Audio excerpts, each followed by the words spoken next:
Hello everyone, welcome to Shaurya competition.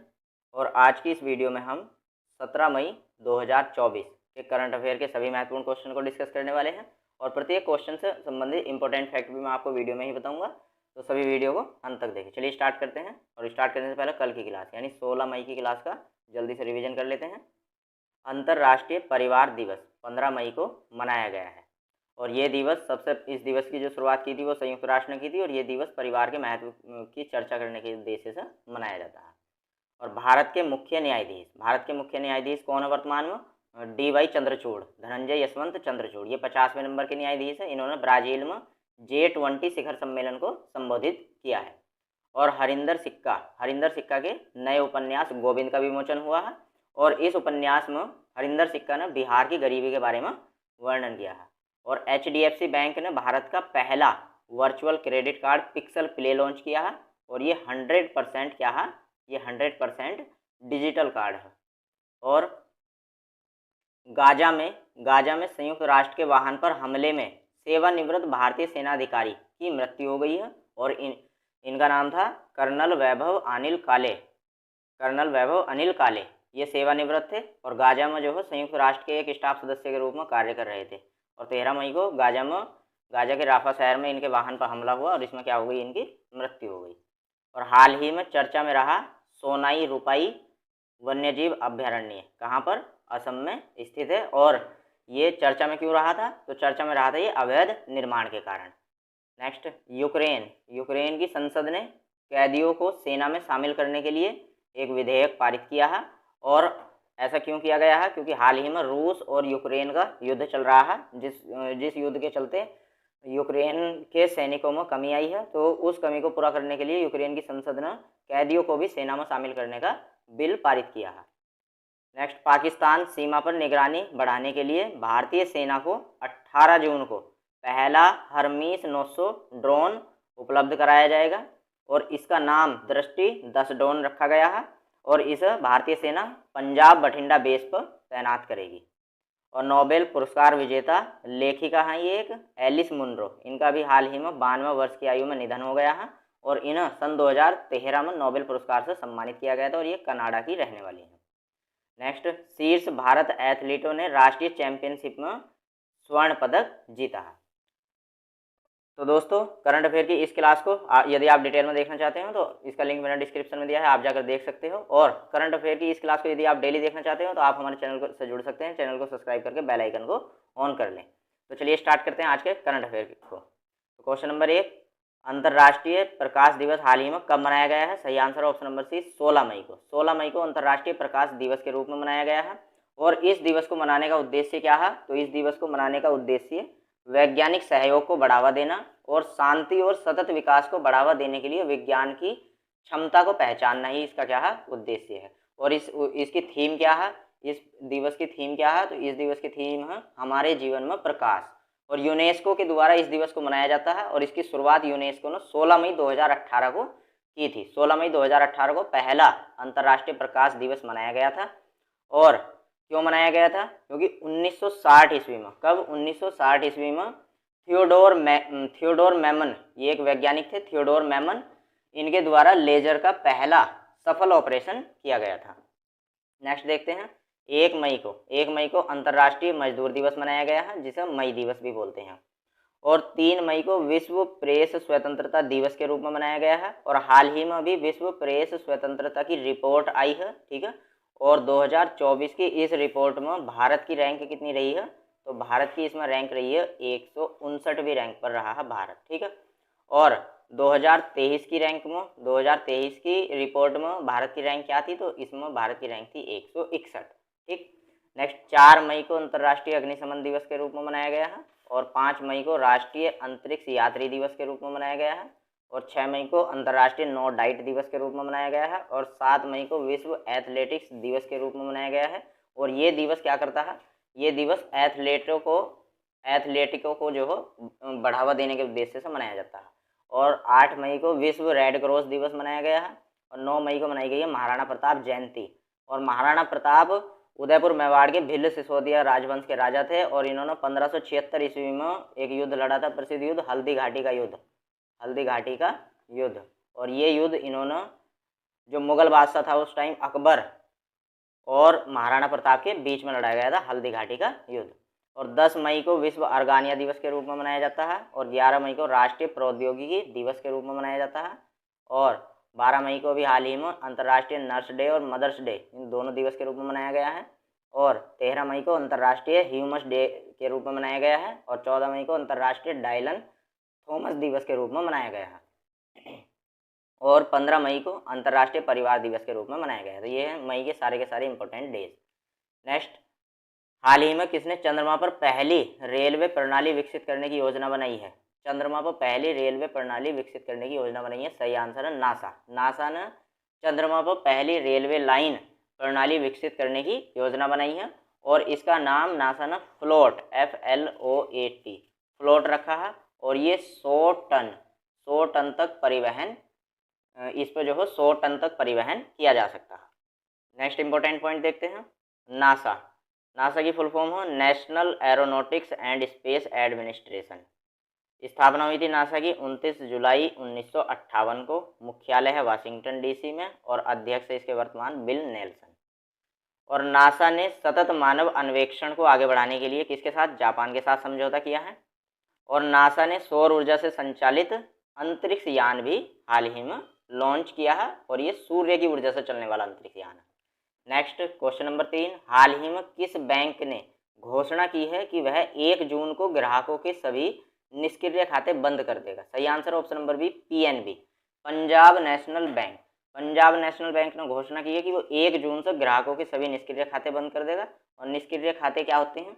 निष्क्रिय खाते वे खाते होते हैं जिनमें एक दिए गए समय, मतलब एक निश्चित समय होता है, उसके अंतर्गत अगर कोई गतिविधि नहीं होती तो उन खातों को क्या कहा जाता है? निष्क्रिय खाते। ठीक, अब गतिविधि से मतलब क्या है? गतिविधि से मतलब है जैसे खाते में लॉगिन करना, ठीक है, फ़ोन के द्वारा लॉगिन करना, या फिर बैंक में जाकर लॉगिन करना, ठीक, या फिर पैसे निकालना, पैसे जमा करना, इस तरीके की अगर कोई भी गतिविधि नहीं होती है, ठीक है, तो वे निष्क्रिय खाते होते हैं, और उन्हें 1 जून से PNB पंजाब नेशनल बैंक जो हो बंद कर देगा। नेक्स्ट क्वेश्चन, हाल ही में किसने भारतीय अंतरिक्ष स्थिति आकलन रिपोर्ट जारी की है? सही आंसर ऑप्शन नंबर है इसरो ने। इसरो के द्वारा हाल ही में भारतीय अंतरिक्ष स्थिति आकलन रिपोर्ट, जिसे ISSAR बोलते हैं, और ये 2023 की रिपोर्ट जारी की है ISSAR ने। और इस रिपोर्ट के अनुसार भारत में कुल 212 लॉन्च किए गए हैं, यानी परीक्षण किए गए हैं, ठीक है, और ऑन ऑर्बिट स्टार्स के द्वारा 3143 स्टार्स जो हो अंतरिक्ष में शामिल किए गए हैं, और 127 उपग्रहों के प्रक्षेपण में योगदान दिया है भारत ने, और 7 उपग्रह जो हो भारत ने लॉन्च किए। ठीक, नेक्स्ट देखते हैं इंपॉर्टेंट पॉइंट, इसरो की full form Indian space research organisation. स्थापना हुई थी 15 अगस्त 1969 को, और मुख्यालय बेंगलुरु में है, और अध्यक्ष इसके वर्तमान कौन है? S सोमनाथ। और इसरो ने हाल ही में हिमालय के ग्लेशियरों के अप्रत्याशित रूप से पिघलने पर चेतावनी जारी की है।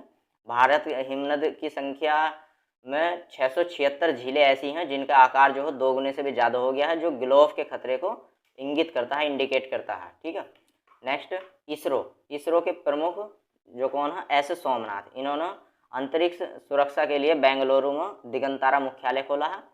और इसरो ने हाल ही में 3D प्रिंटेड रॉकेट इंजन, जिसका नाम है PS4 रॉकेट इंजन, इसका सफलतापूर्वक परीक्षण किया है। और ये परीक्षण महेंद्रगिरी, जो कहाँ पर है? तमिलनाडु में, यहाँ से किया गया है। और महेंद्रगिरी में कहाँ से? तो इसरो प्रोपल्सन कॉम्प्लेक्स महेंद्रगिरी में 10 मई को ये परीक्षण किया गया है। नेक्स्ट क्वेश्चन, हाल ही में भारत किस देश के साथ मिलकर अरब सागर में सार्क और रे पर अनुसंधान करेगा? रे का मतलब किरणों पर, सार्क और किरणों पर अनुसंधान करेगा। तो इसका सही answer option number C, Oman. Bharat Oman देश के साथ मिलकर अरब में सार्क और रे पर क्या करने वाले हैं? अनुसंधान करने वाले हैं दोनों देश। ठीक है, और ओमान देश की राजधानी है मस्कत, और ये ओमान का सबसे बड़ा शहर भी है जो मस्कत है। ठीक है, और ओमान की मुद्रा क्या है? ओमानी रियाल। एक ओमानी रियाल जो हो वो 217 भारतीय रुपए के बराबर है, मतलब 217 रुपए के बराबर है हमारे भारत के एक ओमानी रियाल। ठीक है, और दोनों देश अरब सागर में सार्क और किरणों के अध्ययन और सुरक्षा के लिए एकजुट हुए हैं। नेक्स्ट, भारत और नाइजीरिया संयुक्त व्यापार समिति का दूसरा सत्र कहाँ पर, अबूजा में, जो नाइजीरिया की राजधानी है, यहाँ आयोजित हुआ है। और आसियान भारत वस्तु व्यापार समझौता संयुक्त समिति की चौथी बैठक कहाँ पर, मलेशिया में आयोजित की गई है। और आसियान ये एक 10 देशों का समूह है वर्तमान में, ठीक है, 10 देशों का क्या है, समूह है ये। और भारत के बीच में यहाँ इसके समझौता हो रखा है, व्यापार समझौता, ठीक है। और इसकी चौथी बैठक कहाँ पर, मलेशिया में हुई है। और भारत और कुवैत ने सूचना साझा करने के लिए समझौता ज्ञापन पर हस्ताक्षर किए हैं। और भारत और इजराइल ने दिल्ली में संयुक्त सुरक्षा अभ्यास किया है। और भारत और कंबोडिया देश ने ह्यूमन रिसोर्स विकास समझौते ज्ञापन पर भी हस्ताक्षर किए हैं। और भारत कोच्चि में 46वीं अंटार्कटिक संधि परामर्शदात्री बैठक की मेजबानी करेगा। अंटार्कटिक संधि 1 दिसंबर 1959 को इस संधि पर 12 देशों ने हस्ताक्षर किए थे। और वर्तमान में इसमें 54 सदस्य हैं, 54 सदस्य यानी 54 सदस्य हैं। और अपना भारत 1983 में भारत ने इस संधि पर हस्ताक्षर किए थे।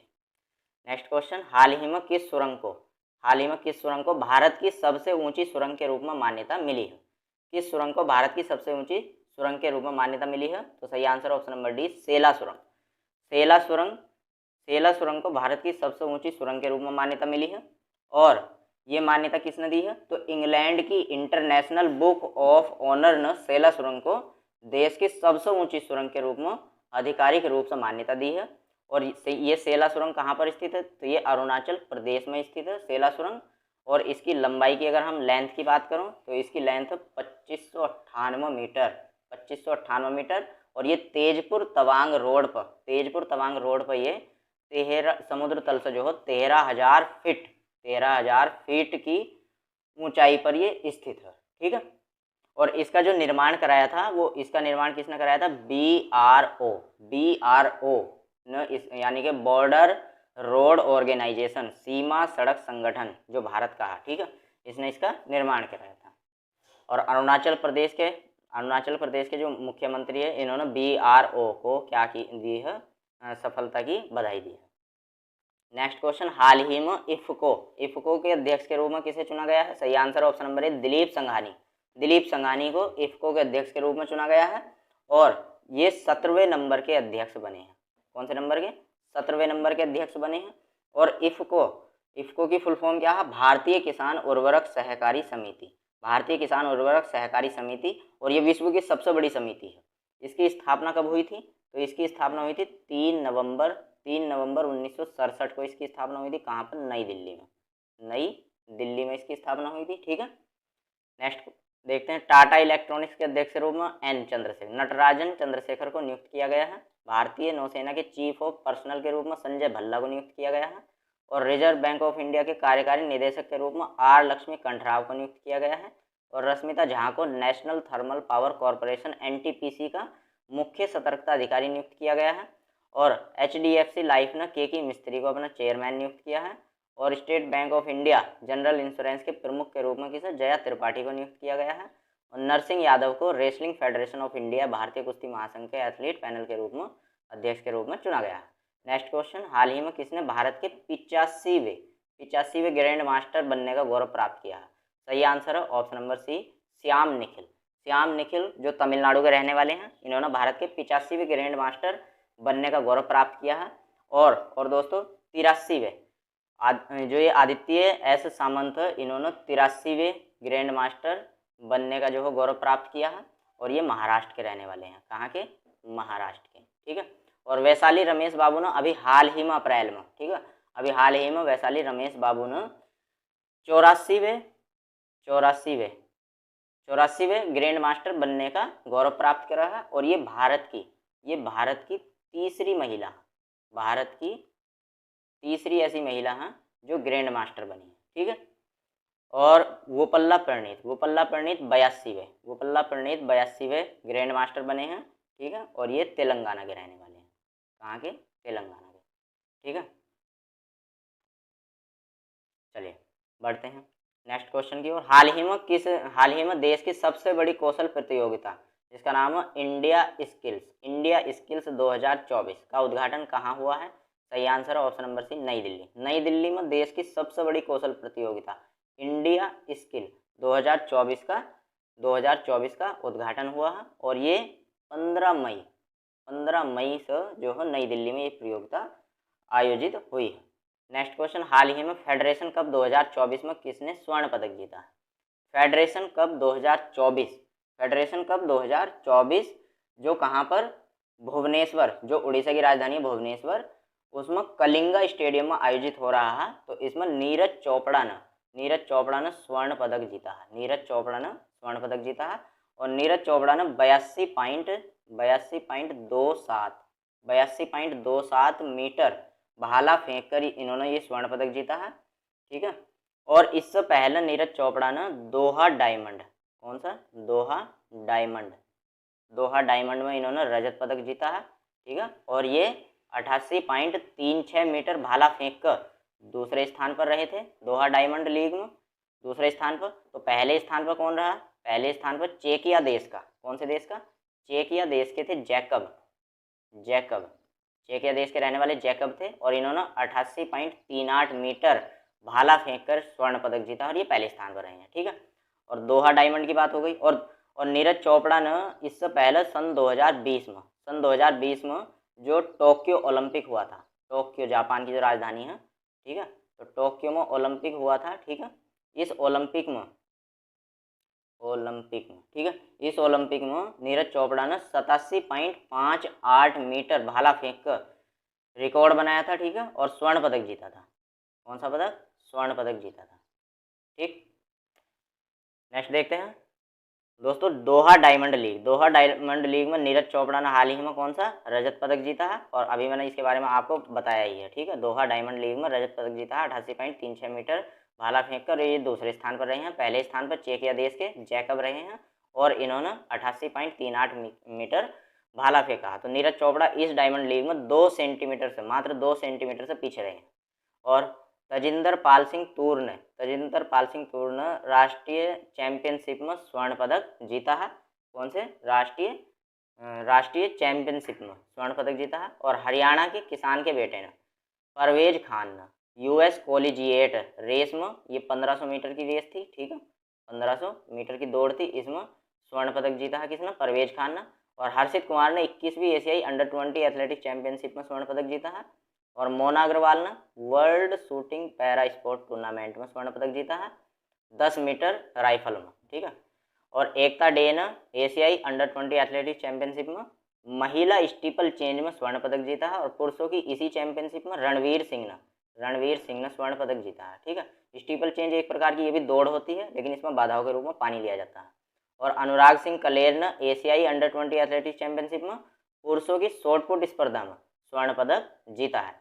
शॉटपुट स्पर्धा ये एक ऐसी स्पर्धा है, इसमें गेंद को कंधे से हटाकर सबसे दूर तक मारना होता है, भारी गेंद को। ठीक है दोस्तों, थैंक्स फॉर वॉचिंग। और वीडियो में हमारे द्वारा दी गई जानकारी आपको कैसी लगी हमें कमेंट बॉक्स में जरूर बताएं। और करंट अफेयर की इस क्लास को डेली देखने के लिए वीडियो को लाइक और चैनल को सब्सक्राइब करना ना भूलें। धन्यवाद।